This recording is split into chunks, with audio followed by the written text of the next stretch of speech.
সমবায় ব্যাংক ঘিরে আজকে নির্বাচন ঘিরে কার্যত তুলকালাম পরিস্থিতি। বিজেপি বনাম তৃণমূল একটা লড়াই দেখা গেল এবং অখিল গিরি তিনি পুলিশি হেনস্থার অভিযোগ তুলে কথা বলি, সমবায় ভোট রাজনৈতিকভাবে লড়াই হয়। আমাদের ওখানে প্রচুর সমবায় হয়েছে, প্রচুর আমরা জিতেছি, ওরাও কিছু জিতেছে, লুট করেছে। এবারে অংশীদার দলের ভোট এরা যাবে কেন? এগরাতে আয়ুব, কাঁথিতে অখিলগিরি এরা যাবে কেন? শেয়ার হোল্ডার নয়, আমি তো শেয়ার হোল্ডার, আমারই ভোট দেওয়ার কথা। আমি তো এখানে, আমাদের লক্ষ্য একটাই, রাজ্য থেকে দাঁড়াবো। এগুলো তারপরে 1 ঘন্টা থাকবে না। পঞ্চায়েত, পুরসভা, সমবায়, কলেজ যা দখল করেছেন 1 ঘন্টা লাগবে না। 17 সালে ত্রিপুরাতে বিজেপি এসেছিল, বিকালের মধ্যে ফাঁকা হয়ে গেছে। আমরা রাজ্য দখল করব। ক্ষমতার উৎসটা আমরা জানি। এই গুন্ডামি, পুলিশ রাজ, জিহাদি হামলা, এদের যে পাওয়ার সেন্টারটা হচ্ছে মমতা ব্যানার্জি, কালীঘাট আর নবান্ন। এই জায়গাটা উপরে আমরা ফেলবো, তার কাজ করছে মাত্র 10 মাস। দেশার number, time is knocking the door. Akhil Giri পুলিশের বিরুদ্ধে অভিযোগ করছে, অখিলগিরি পুলিশের বিরুদ্ধে তাকে হেনস্থার অভিযোগ করছে। ওর কথা আমি বলতে, যে আমাদের মাতৃসম দ্রৌপদী মুর্মুজি বর্ণ নিয়ে, গায়ের রং নিয়ে অপমান করে, তার সম্পর্কে বলবো না। তো জেলে থাকা উচিত। ভারতীয় জনতা পার্টি সরকার এলে সেই সময় যারা মামলা করেছিলেন এসটি অ্যাক্টে, ওটা রিওপেন করবো এবং ওকে জেলে রাখবো। এসটি অ্যাক্টে মামলা হবে, জেলে থাকবে। যেমন দিল্লিতে শিখ রাইটের জন্য সজ্জন কুমার জেলে গেছে।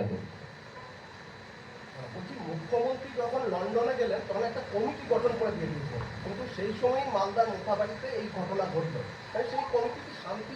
ওগুলো ল্যাম্প পোস্ট।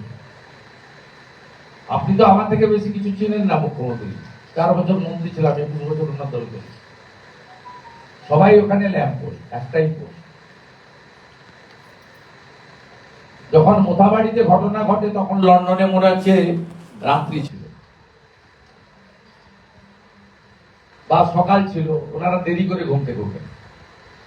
এখানে যেগুলো ল্যাম্প পোস্ট, সব জায়গায় মডেল 1, কিন্নার এবং সাঁইথিয়াতে যা হয়েছে,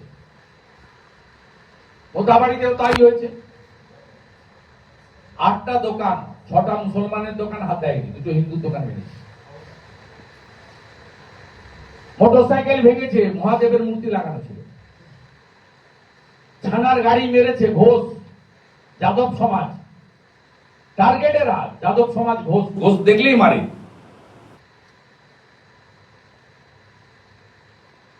এবং পুলিশের সামনে ঘটেছে। আমি ভিডিও পোস্ট করেছি, অন্যরাও করেছে। মিডিয়া তো দেখাতে চাননি আপনারা। কালকে বিকালের পরে আমরা রাস্তায় নামার পরে মিছিল, মিটিং, প্রেস হওয়ার পরে করেছেন। আজকেও পশ্চিমবাংলার বহু জায়গায় অবরোধ হচ্ছে, বিক্ষোভ হচ্ছে। আমি সব জায়গায় বলবো, বিজেপির পতাকা নিয়ে পারলে করুন, হিন্দুদের পতাকা নিয়ে পারলে করুন, হিন্দু মাঠে নামুন, শাঁখ বাজিয়ে নামুন। হিন্দু এবং আদিবাসী জনজাতি সবাই মাঠে নামুন। এই রাজ্যটাকে আমরা এইভাবে শেষ হতে দিতে চাই না, দেখতেও চাই না। ওরা যেখানে সংখ্যাগরিষ্ঠতা আছে, কেন ওই জিনিস হবে? এবং আমার এটা ব্যক্তিগত আপিল, এটা দলগত নয়। আগামী সোমবার আমি তো পোস্ট করব আমার সমস্ত ওয়েলউইশার, আমার ফেসবুক ফ্রেন্ডদের, যে আগামী সোমবার ডিপিতে কালো লাগান এবং লিখে রাখুন, আমার বাড়ি তোমার বাড়ি মোথাবাড়ি, আমার বাড়ি তোমার বাড়ি মোথাবাড়ি। সোমবার দিন সারা দিন ডিপিতে কালোর উপরে লাগিয়ে রাখুন। এটা আমার পার্সোনাল লাগে, আমি করবো। আমার যারা ফেসবুক বা সোশ্যাল মিডিয়া ফলোয়ার্স বা কলিগ আছে তাদেরকেও।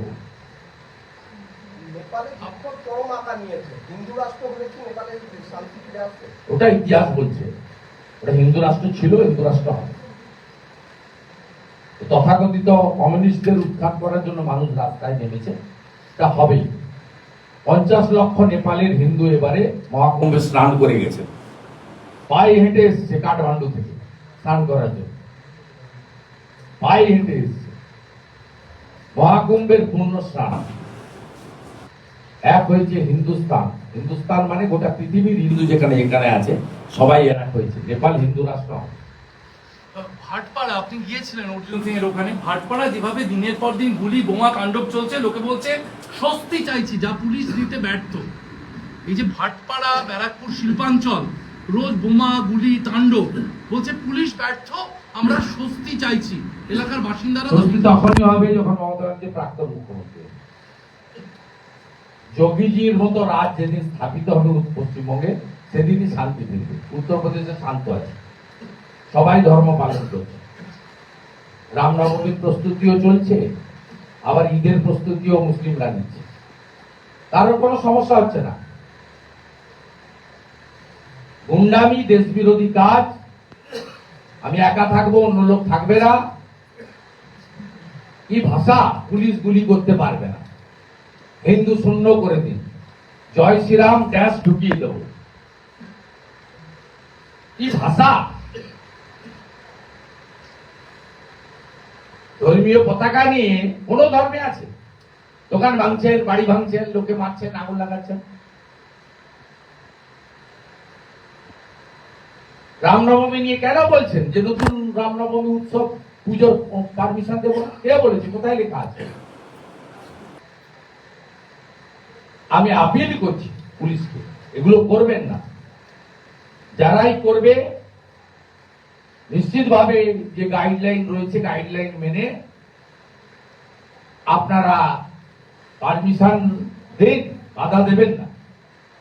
আর বাধা দিলেও সনাতনীদের বলবো শান্তিপূর্ণভাবে, পুলিশ যেখানে বাধা দিবে সেইখানেই বসে পড়ে রামজির পুজো করুন, ভজন করুন, কীর্তন করুন, জয় শ্রীরামের ধ্বনি দিন, হাতে ধ্বজ রাখুন, শঙ্খ বাজান, এবং আমাদের যে সনাতনী বাদ্যযন্ত্র, সেই বাদ্যযন্ত্র দিয়ে জয় শ্রীরাম, ভগবান পুরুষোত্তম রামচন্দ্র মহারাজকে, তাকে শ্রদ্ধা জ্ঞাপন করুন, যিনি ছিলেন আদর্শ রাজা, সুশাসক, এবং সমস্ত অশুভ শক্তিকে ধ্বংস করে শুভ শক্তি বিজয়ের প্রতীক। অতীতের ঘটনাকে উল্লেখ করে আয়োজকরা তারা বলছেন 43 জায়গায় হামলা হতে পারে বা অশান্তি হতে পারে। প্রশাসন কি যারা বলেছেন তারা বলতে পারবেন, রাম নবমী উৎসব কমিটি থেকে তারা বলেছেন, তারা এই কাজগুলো করেন, আমি সেটা নিয়ে মন্তব্য করব না। 43 না 143, আপনার রামনবমী হওয়ার আগেই যদি মোথাবাড়িতে আক্রমণ হয়, তো বুঝাই যাচ্ছে পুলিশ যেভাবে ধমক দিচ্ছে।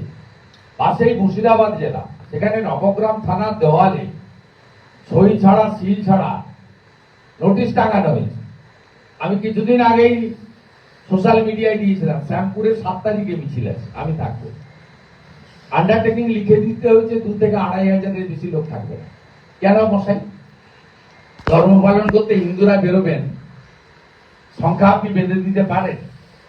শান্তি রাখতে হবে, মাইকে নিয়ন্ত্রণ রাখতে হবে, এগুলো কিছু কিছু বলতে পারেন, আপনাদের এগুলো গড়।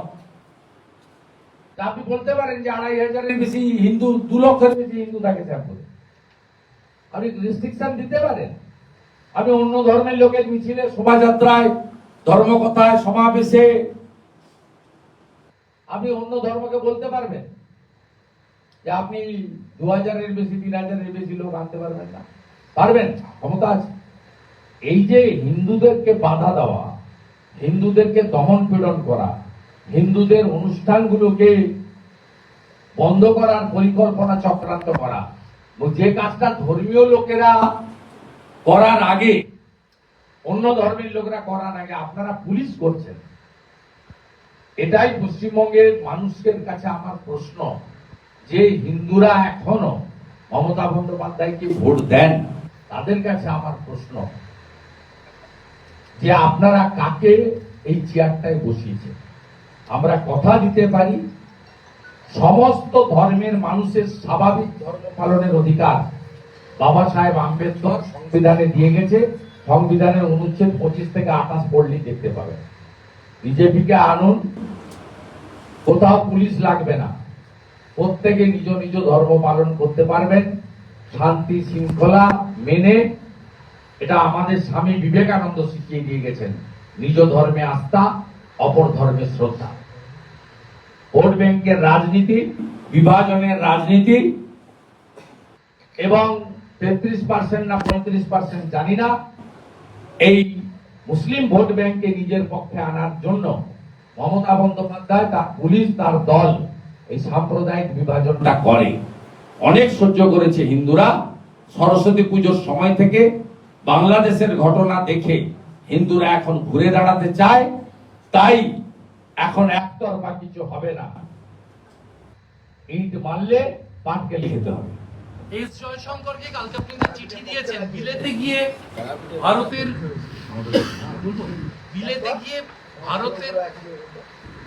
2060 সালে ভারতের 1 নম্বর অর্থনৈতিক স্থান ঘিরে মমতা বন্দ্যোপাধ্যায়ের যে সংশয় বা বিপরীত প্রতিক্রিয়া, তাতে আপনি যে এস জয়শঙ্করকে কালকে যে চিঠি দিয়েছেন ওটা যদি একটু আমি ডিটেলস লিখে দিয়েছি। আমি যখন ভারতবর্ষের বাইরে যাব তখন আমি নিশ্চিতভাবে আমার দেশকে সম্মান, মর্যাদা এবং যতটা উঁচুতে তোলা যায় তোলার চেষ্টা করব একজন প্রাউড ইন্ডিয়ান হিসেবে। আমি কখনোই ভারতবর্ষকে বিদেশের মাটিতে ছোট করব না। ছোট যারা করে তারা দেশভক্ত হতে পারে না, দেশপ্রেমিক হতে পারে না। আপনি দিল্লিতে নীতি আয়োগের বৈঠকে উত্তরপ্রদেশ, গুজরাটের সঙ্গে পশ্চিমবঙ্গের তুলনা করতে পারেন। লন্ডনের মাটিতে বসে পশ্চিমবঙ্গকে ভারতের সঙ্গে তুলনা করা, অথবা ভারতের অর্থনীতি নিয়ে যখন প্রশ্ন হচ্ছে তখন আপনি বলছেন আমি ডিফার করছি, তার মানে আপনি অ্যান্টি ন্যাশনাল। এবারে যে কোনো পাবলিক রিপ্রেজেন্টেটিভ যেতে গেলে ভারত সরকারের অনুমোদন লাগে, বিশেষ করে মুখ্যমন্ত্রী এবং মন্ত্রীরা, আমলারা অনুমোদন দিয়েছে। কেন্দ্র সরকার রাজনীতি করেনি। ভারতীয় হাই কমিশনার আপনাকে রিসিভ করেছে, আপনার সঙ্গে চা চক্র করিয়েছে। আপনি হাই কমিশনারের লোককে সামনে রেখে ভারতবর্ষকে ছোট করেছেন। কেন মিস্টার জয়শঙ্কর এই ব্যাপারে video footage, clipping, report high commissioner কাছ থেকে এনে আমরা যে ভিডিও ক্লিপিং এবং তথ্য দিয়েছি তা যদি সঠিক হয়, এই মুখ্যমন্ত্রীকে যা যা পররাষ্ট্র দপ্তরের আইন রয়েছে, রুল আছে, তার মধ্যে দাঁড়িয়ে ব্যবস্থা নেবেন না এবং ভবিষ্যতে ইনাকে ভারতবর্ষের বাইরে যাওয়ার কোনো অনুমোদন যাতে না দেয় সে দাবি আমরা করি। এবং এই যে বিক্ষোভ দেখানো হলো, এই রাজ্যে শিল্প আসছে না বলেই কি গাপ্ত দেওয়া হচ্ছে না? শিল্প আসবে কি করে? প্রয়াত রতন টাটা যা বলে গেছে তারপরে কে আসবে? রতন টাটার থেকে বড় দেশপ্রেমিক, শিল্পপতি, সৃষ্টি স্রষ্টা আর কেউ নেই টাটা গ্রুপের থেকে। কি বলে গেছেন? আমি মাথায় ট্রিগার রাখা হলো, আমি ছাড়লাম বাংলা, আমি খারাপ এম কে ছাড়লাম, ভালো এম এর কাছে যাচ্ছে। ভালো এমটা কে? গুজরাটের তৎকালীন মুখ্যমন্ত্রী নরেন্দ্র মোদী। খারাপ এমটা কে? তৎকালীন পশ্চিমবাংলার মুখ্যমন্ত্রী, যিনি মাথায় ট্রিগার রেখে ওনাকে তাড়িয়েছেন, মমতা ব্যানার্জি। এসএফআই এর পক্ষ থেকে इन दो को एकजुट करने के लिए, क्योंकि बांग्लादेश में जो घटना घट रही है इस पर क्या कहें? विजय चक्रवर्ती हमारे बड़ा नेता है, एनईसी का मेंबर। हम लोग भी बोल रहा है, उन्होंने भी बोल रहा है, वो तो जमीनी हकीकत है। हिंदू शुड यूनाइटेड, हिंदू को एक होना चाहिए। बंगाल का हिंदू खतरे में है। बांग्लादेश देखने का बाद एक हो जाना चाहिए, एकजुट हो जाना चाहिए, बांटना मत। एक रहेगा तो सेफ रहेगा, और एकजुट रहेगा तो अगले साल असेंबली चुनाव में यहाँ एक राष्ट्रवादी सरकार, डबल इंजन सरकार होगा, जिस सरकार हिंदू का त्योहार और हिंदू को सुरक्षा देने का काम करेगा, दूसरा समुदाय के ऊपर भी करेगा। लेकिन जो हिंदू समुदाय के ऊपर अत्याचार हो रहा है उसमें अंकुश लगाने का काम करेगा। अब पिछले 10 साल में जितना भी हादसा हुआ, रामनवमी से लेकर जितना भी हिंदू के ऊपर अत्याचार हुआ, सब केस को रीओपन करेगा अगले बीजेपी सरकार। जैसे सिख राइट का जेल हुआ है, भागलपुर राइट में एक्शन हुआ है, पिछले 10 साल में बंगाल में जितना इंसिडेंट हुआ सब केस रीओपन करेगा। जो केस नहीं हुआ फ्रेश एफआईआर होगा और बहुत बड़ा एक्शन लेगा भाजपा सरकार लाएगी। কেলক কলেজে যে বিক্ষোভ দেখানো হয়েছে মুখ্যমন্ত্রীকে, এসএফআই আজকে সাংবাদিক সম্মেলন করে তারা বলছে এর জেরে পশ্চিমবঙ্গে বিভিন্ন জায়গায় যদি এসএফআই এর উপর আক্রমণ হয় তারা গুড় বাতাসা নিয়ে এলে চমচম দিয়ে ওই যাদবপুরের বাইরে ওরা কোথাও নেই। তো বড় বড় কথা আপনাদের ওই টিভিতেই আছে ওরা। ওরা থাকে নাকি কোথাও? যেদিন ছাত্র সমাজ নবান্ন অভিযান করেছিল 27 আগস্ট, বলেছিল ওটা RSS এর, ওটা শুভেন্দু অধিকারী। এরা হচ্ছে তৃণমূলের বি টিম। যাদবপুরে হুজুরকে রেখে ইফতার করিয়েছেন, আর যাদবপুরে রামনবমীটা করুন না। ওদের চোখে কেবলমাত্র হিন্দুরা হচ্ছে সাম্প্রদায়িক। এই এসএফআই কোথাও নেই, আপনাদের ওই মিডিয়া চ্যানেলে আছে।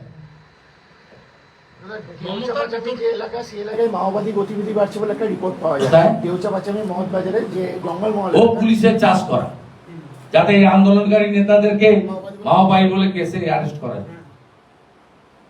এসব ভয় দেখানো যাবে না। আদিবাসীরা ভয় পায় না এসব। আদিবাসীরা এসব ভয় পায় না, সংগঠিত হয়ে গেছে। করতে যাবো না মমতা বন্দ্যোপাধ্যায় এসব কাজ, নিশ্চিন্ত থাকবো। বীরভূম জেলা তো তৃণমূলের গোষ্ঠীদ্বন্দ্বের জেরবার, তাহলে বিজেপি এটার ফায়দা নিতে পারছে না কেন?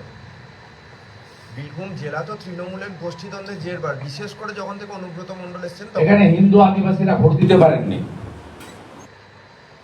বোলপুর গ্রামে ভোট হয়, লাভপুরে ভোট হয়, নানুরে ভোট হয়, মুরারইতে ভোট হয়, হাসানে ভোট হয়, নলাটিতে ভোট হয়। এই জেলায় প্রায় 40% কাছাকাছি মুসলিম, সঙ্গে পুলিশ। এদের অত্যাচারের জন্য এই জেলায় গণতন্ত্র নেই। এই জেলায় পুলিশকে নিরপেক্ষ করে ভোট করুন, 11টা সিটের মধ্যে ভারতীয় জনতা পার্টি 8টা সিট জিতবে। 19 সালে লোকসভা নির্বাচনে এই জেলার সিউড়ি, সাঁইথিয়া, রামপুরহাট, দুবরাজপুর সব জায়গায় ভারতীয় জনতা পার্টির লিড ছিল। বোলপুর, লাভপুর, ময়ূরেশ্বর সব জায়গায় কার্যত সমান সমান ছিল। 2000, 3000, 1000 এর এদিক ওদিক ছিল। বিতর্কিত মন্তব্যে মমতার পাশে প্রদেশ কংগ্রেস। বিতর্কিত এই যে মন্তব্য, যেটা ঘিরে ওই দলটা আছে পশ্চিমবঙ্গে, ওই দলটা নেই। বহরমপুরে একজন নেতা আছে, তার সঙ্গে কথা বলি। কলকাতায় যেগুলো আছে ওদের বাড়ির লোক ওদের কথায় ভোট দেয়। আগে বুথে জিততে হবে তো।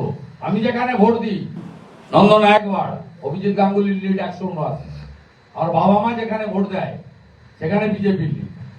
এই জন্য আমি আপনাদের কাছে বলি, আগে বুথে লিড দিতে হবে।